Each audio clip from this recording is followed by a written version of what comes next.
20 items blanco nagkakalagang higit kumulang ay 241 billion pesos. At speaking ko, yung tamang pagpapasa ng budget, sagutin ko lamang po ito kay Edward Simbulan.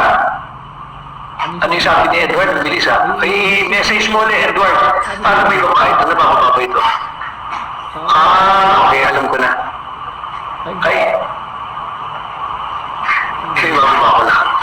Edward Simbulan. At kaya naman, sandali. Kasi maganda yung tanong nito, sagutin natin. Saan na siya? Nawala eh.